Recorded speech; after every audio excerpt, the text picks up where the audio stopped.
Assalamualaikum warahmatullahi wabarakatuh. Bismillahirrahmanirrahim. Ashhadu an la ilaha illallah wa ashhadu anna Muhammadar Rasulullah.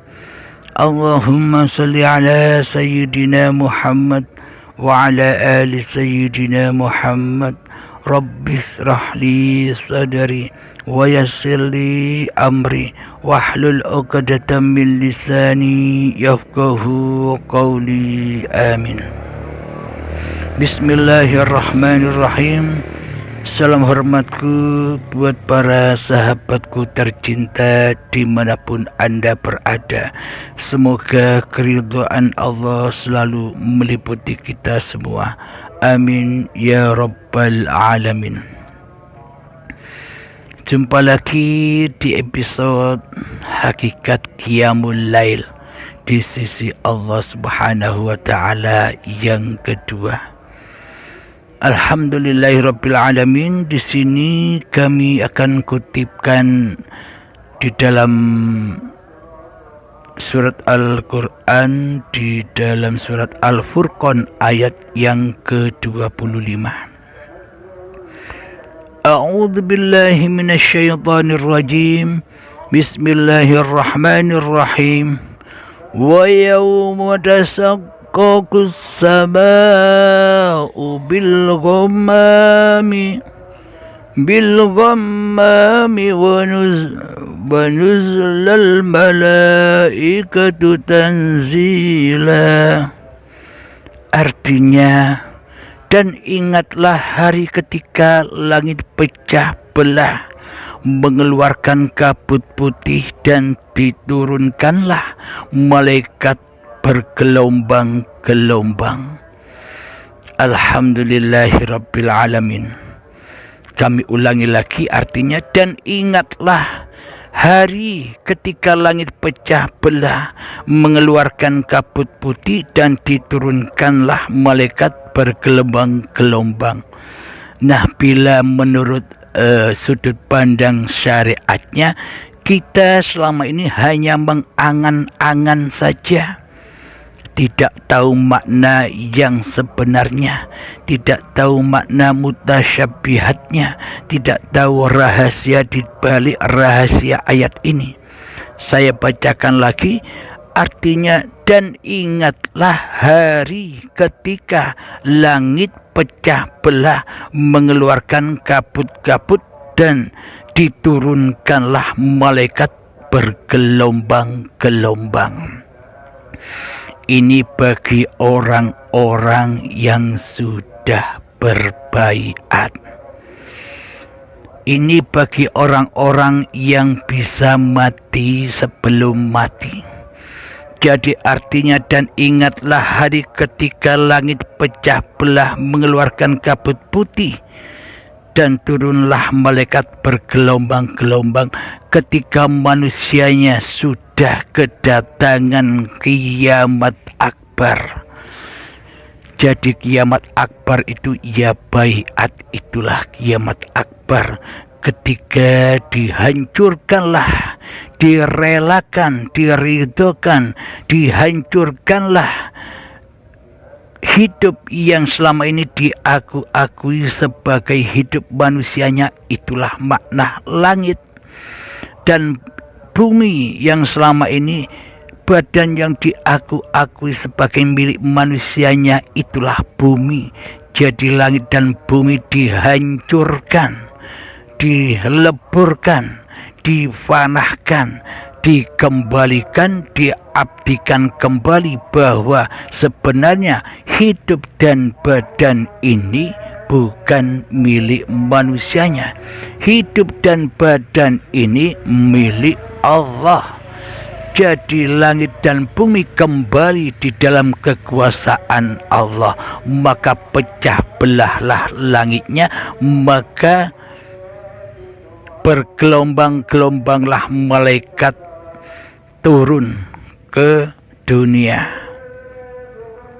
Jadi ini maksudnya datangnya bergelombang-gelombang malaikat itu, yakni bila orang-orang yang sudah baiat itu akan mendapatkan ilham ruhi, akan mendapatkan petunjuk Allah, yakni allamal insana ma lam ya'lam. Allah akan mengajarkan kepada manusia hal-hal yang belum diketahuinya. Jadi bagi orang-orang yang sudah berbaiat atau orang-orang yang sudah mati sebelum mati, ia akan dibimbing Tuhannya sebagai pencipta dirinya. Di hatinya selalu lillahi ta'ala daripada linafsi. Jadi seluruh aktivitasnya di dalam kebenaran. Bila orang-orang yang sudah berbaiat dan orang-orang yang mati sebelum mati, perjalanan setelah kematiannya akan lurus sampai kepada Tuhannya di seluruh aktivitasnya. Di hatinya selalu lillah di dalam keadaannya.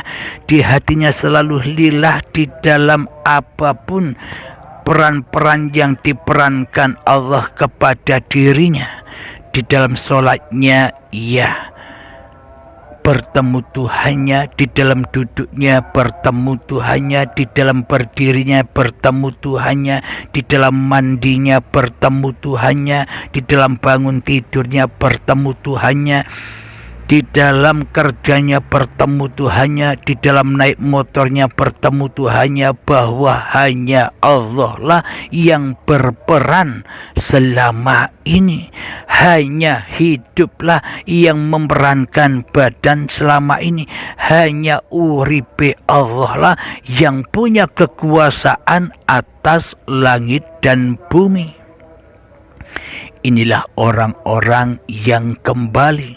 Jadi orang-orang yang berbaiat itu bisa dikatakan sudah almarhum, sudah bebas dari keberadaan diri manusianya, sudah bebas dari hukum-hukum manusianya.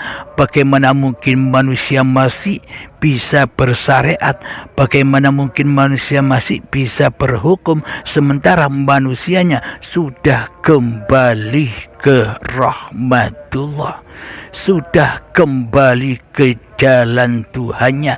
Itulah ihdinas siratal mustaqim, jalan lurusnya para nabi dan rasul, jalan lurusnya para syuhada, jalan lurusnya para aulia Allah. Jadi pada intinya, hakikatnya seluruh manusia pasti mengikuti jalan-jalan itu, lambat atau cepat, cepat atau lambat. Namun bedanya bagi orang-orang yang menempuh jalan kesadaran, menempuh jalan baiat, menempuh jalan siratal mustaqim di saat ia masih sehat segar bugar, dengan ketika ajalullah datang di saat syakaratul maut tiba, beda prosesnya. Bagi orang-orang yang tahu, bagi orang-orang yang mati sebelum matinya, maka ia akan selamat menuju jalan Tuhannya, karena selama ini setiap detik per detik, setiap menit per menit, setiap jam per jam, dan setiap waktu kehidupannya selalu kembali kepada Tuhannya. Naik turun, kadang di langit, kadang di bumi, kadang di langit, kadang di bumi, naik turun dengan sultanu aulia, jadi dengan al-wali. Jadi ya Allah sendiri yang memerankan diturunkannya ke bumi, dinaikkan ke langit, diturunkan ke bumi, dinaikkan ke langit, karena Allah yang berkuasa atas diri manusianya. Alhamdulillahirrabbilalamin. Beda dengan orang-orang yang tidak meniti jalan ketuhanan di saat hidupnya ini, masih terbelenggu dengan syariat-syariat manusianya. masih terbelenggu dengan torekoh manusianya, masih terbelenggu dengan hakikat manusianya, dan masih terbelenggu dengan makrifat manusianya. Jadi manusianya masih berperan menjadi Tuhan sebagai penguasa syariatnya, sebagai penguasa torekohnya, sebagai penguasa hakikatnya, sebagai penguasa makrifatnya, seolah-olah manusianya lah yang bisa bersyariat, seolah-olah manusianya lah yang bisa bertoreko, seolah-olah manusianya lah yang bisa berhakikat, seolah-olah manusianya lah yang bisa bermakrifat kepada Allah. Inilah yang salah paham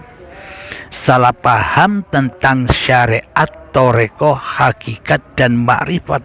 Karena apa? Karena hatinya belum lillah.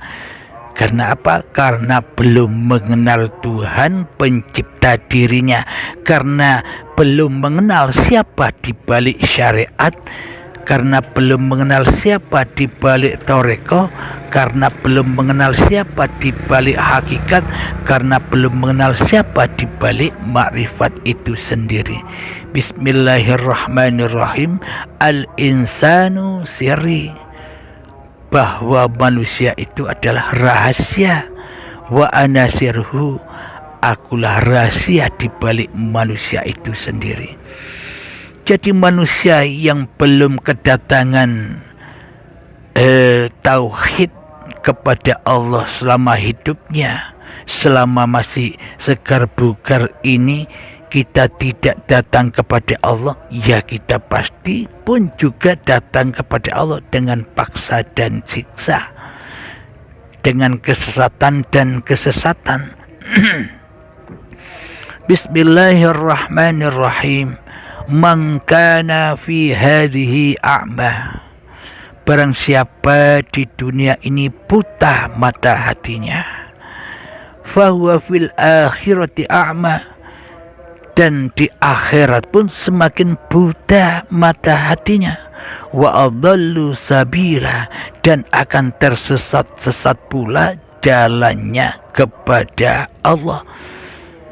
Sholatnya di dunia tersesat, hatinya di dunianya tersesat, ibadahnya di dunia tersesat, hatinya tersesat kepada Allah, uripe tersesat kepada uripe manungsane.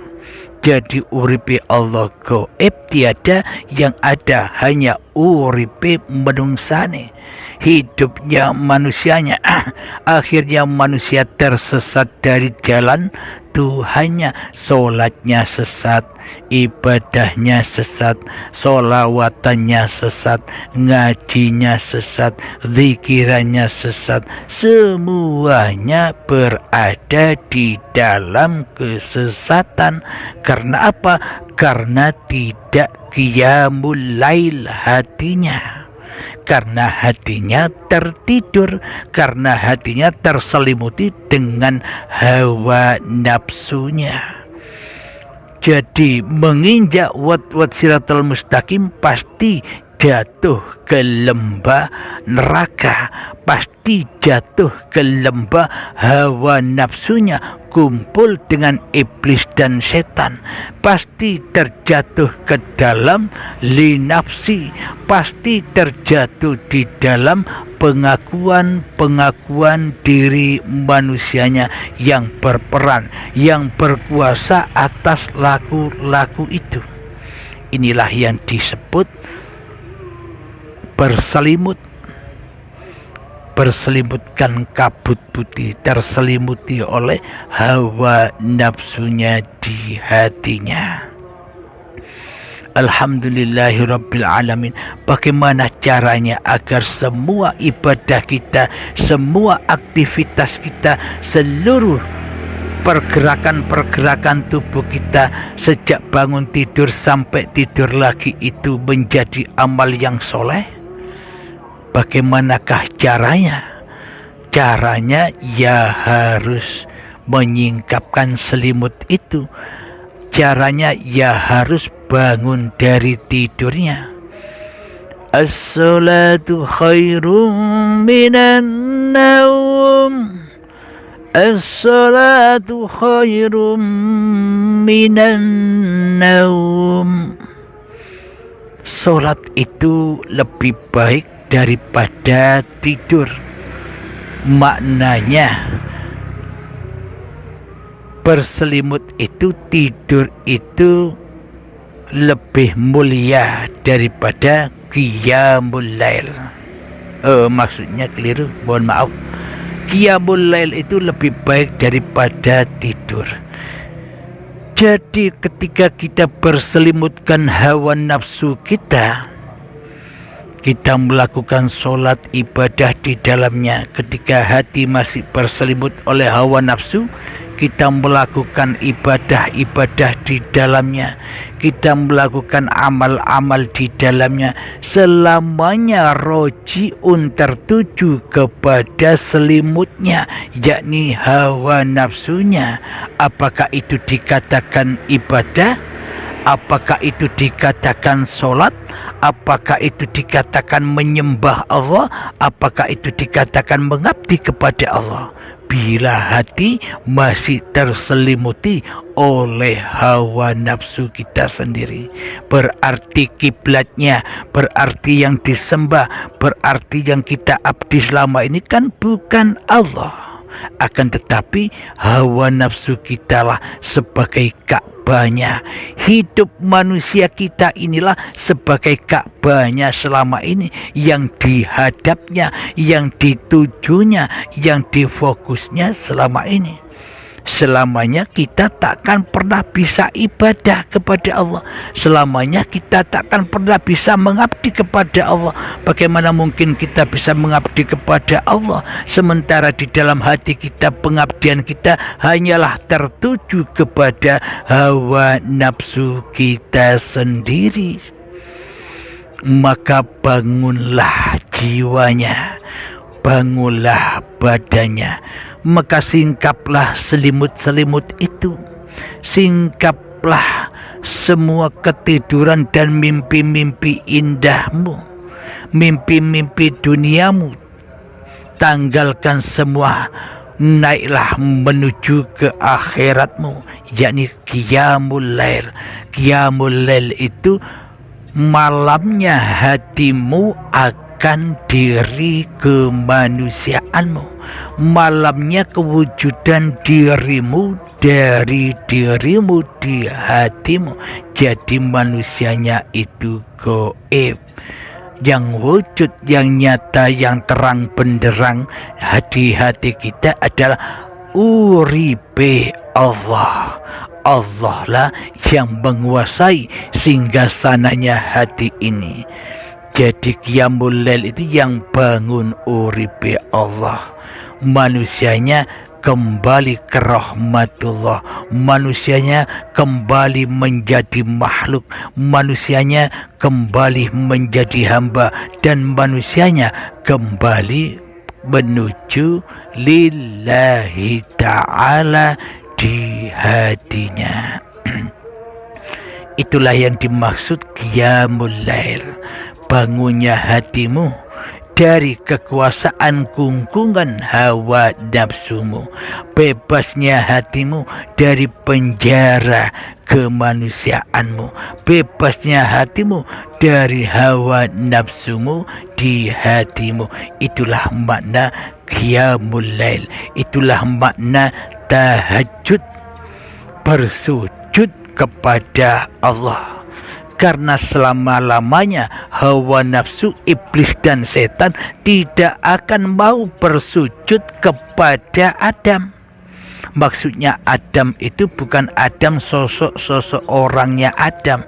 Yang dimaksud Adam di sini iblis dan setan serta hawa nafsu kita selamanya tidak mau, tidak rela, tidak ridho bila dirinya dikatakan gaib, bila dirinya dikatakan tidak ada, bila dirinya dikatakan tidak wujud, bila dirinya dikatakan tidak hidup, bila dirinya dikatakan tidak kuasa.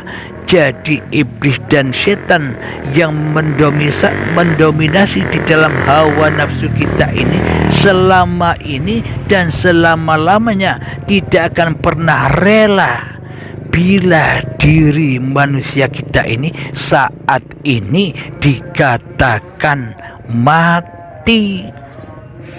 Jadi manusia lebih memilih mentuhankan hawa nafsunya yang berasa hidup, sehingga kita tidak sadar sudah mematikan Allah sebagai Tuhan yang mentuhani diri kita di hati kita selama ini, menghidupkan makhluk dan mematikan Sang Khalid, menghidupkan wayang sendiri dan mematikan sang dalangnya, karena wayangnya tidak rela, tidak ridho diperjalankan oleh dalangnya, seolah-olah wayang ini bisa jalan sendiri, seolah-olah wayang ini bisa wujud sendiri, seolah-olah wayang ini bisa hidup sendiri, seolah-olah wayang ini bisa berkuasa sendiri atas dirinya sendiri selama ini, tidak butuh dalang. Nah, kapan manusia bisa bangun tidur? Kapan qiyamul lail bisa teraplikasi? Ketika sang wayang sudah rela dan ridho mengembalikan hak-hak yang selama ini diaku-akunya, kembali tunduk patuh trimo ing pandum kepada dalang yang menciptakan, dalang yang menggerakkannya. Alhamdulillahirabbil alamin. Semoga kita semua senantiasa diberi petunjuk oleh Allah Subhanahu wa taala. Alhamdulillahirabbil alamin.